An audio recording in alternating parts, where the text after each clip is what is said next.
ഈശോമിശിഹായ്ക്ക് സ്തുതിയായിരിക്കട്ടെ. ശത്രുവിന് വിശക്കുമ്പോൾ ആഹാരവും ദാഹത്തിന് ജലവും കൊടുക്കുക.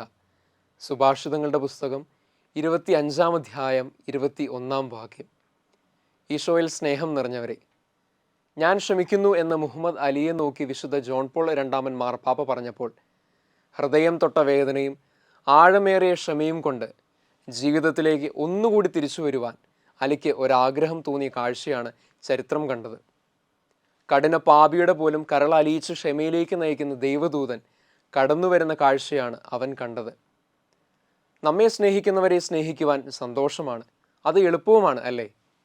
എന്നാൽ നമ്മുടെ ശത്രുക്കളെ സ്നേഹിക്കുവാൻ പറഞ്ഞാൽ കുറച്ച് ബുദ്ധിമുട്ടാണ്. നമ്മുടെ സ്നേഹിതർക്ക് ഒരു നല്ല സമറിയാക്കാരനാവാൻ നമുക്ക് സാധിക്കും. എന്നാൽ നമ്മുടെ ശത്രുക്കളെ അങ്ങനെ കാണാൻ പ്രയാസമാണ്.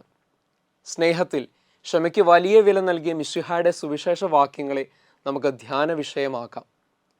ഇന്നത്തെ സുവിശേഷ ഭാഗത്ത് ഈശോ നമ്മളോട് പറയുന്നത് ശത്രുക്കളെ സ്നേഹിക്കുവാനാണ്. മത്തായി ശ്ലീഹായുടെ മലമുകൾ പ്രസംഗത്തിന് ലൂക്കൻ വെർഷനാണിത്. മത്തായിക്ക് മലമുകളിൽ ജനക്കൂട്ടമാണ് ശ്രോതാക്കളെങ്കിൽ ലൂക്കായ്ക്ക് സമതലത്തിൽ അവരോടൊപ്പം ശിഷ്യന്മാരും ഓഡിയൻസായിട്ടുണ്ട്. വലിയ ജനക്കൂട്ടത്തിൽ ആരോഗ്യമുള്ളവരും രോഗികളും പണക്കാരും പാവങ്ങളും യഹൂദരും വിജാതീയരും ആയവരെയാണ് ഈശോ അഭിസംബോധന ചെയ്യുന്നത്.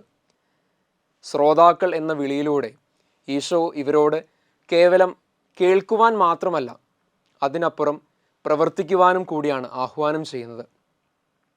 നല്ല സമറിയാക്കാരനെ പോലുള്ളവർ നമ്മുടെ അയൽക്കാർ ആണെങ്കിൽ ആരാണ് നമ്മുടെ ശത്രു? തിരുവചന ഭാഗമനുസരിച്ച് നമ്മെ ദ്വേഷിക്കുന്നവർ, ശപിക്കുന്നവർ, അധിക്ഷേപിക്കുന്നവർ എന്നിവരാണ് ശത്രുക്കൾ. അവർക്ക് നന്മ ചെയ്യുമ്പോഴും അവർക്ക് വേണ്ടി പ്രാർത്ഥിക്കുമ്പോഴും അനുഗ്രഹിക്കുമ്പോഴും നമ്മൾ അവരെ സ്നേഹിക്കുകയാണ് ചെയ്യുന്നത്. ഒരു ചെകിടത്ത് അടിക്കുന്നവന് മറ്റേ ചെകിട് കൂടി കാണിച്ചു കൊടുക്കുക. മേലങ്കി എടുക്കുന്നവനെ കുപ്പായം കൂടി എടുക്കുന്നതിൽ നിന്ന് തടയരുത്. നിന്നോട് ചോദിക്കുന്ന ഏതൊരുവനും കൊടുക്കുക.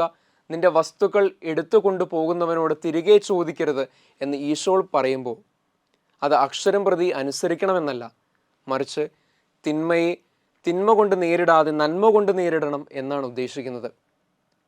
സ്വന്തം മകൾ പീഡനമേറ്റപ്പോഴും അവൾ പ്രതികാരമല്ല, പ്രാർത്ഥനയും ക്ഷമയും ആയിരുന്നു ചങ്കോട് ചേർത്ത് വെച്ചത്. മകളെ പിച്ചി ചീന്തിയവനെ കരുണയുടെ കണ്ണുകൾ കൊണ്ടാണ് വിശുദ്ധ മരിയ ഗൊരോത്തിയുടെ അമ്മ നോക്കിക്കണ്ടത്. തിന്മയെ തിന്മ കൊണ്ടല്ല, നന്മ കൊണ്ട് തകർക്കുവാൻ തമ്പുരാൻ അവൾക്ക് താങ്ങായിരുന്നു, തണലായിരുന്നു. രക്തത്താൽ സ്ഥാപിക്കപ്പെട്ട ഉടമ്പടി പുതിയ നിയമത്തിൽ പുനഃസ്ഥാപിക്കപ്പെടുന്നത് ദൈവകുമാരൻ്റെ തിരുരക്തം കൊണ്ടും തിരുഹൃദയം കൊണ്ടുമായിരിക്കുന്നു. തിരുഹൃദയം കുത്തിമുറിവേൽപ്പിക്കപ്പെടുന്നതിന് മുൻപ് അവിടുന്ന് പ്രാർത്ഥിച്ചിരുന്നു, പിതാവേ, ഇവരോട് ക്ഷമിക്കണമേ. തനിക്ക് അഭയമായ മെത്രാന്റെ വസ്തുവകകൾ ജീൻ വാൽജീൻ മോഷ്ടിച്ചിട്ടും അവനെ നോക്കി ഞാൻ ഇത് സമ്മാനമായി കൊടുത്തതാണ് എന്ന് പറഞ്ഞപ്പോൾ ജീൻ വാൽജീൻ്റെ മുഖത്ത് ഒരു ശത്രുവിനെയല്ല, ഒരു മിത്രത്തെ ആയിരുന്നു ആ മിത്രാനും കണ്ടത്.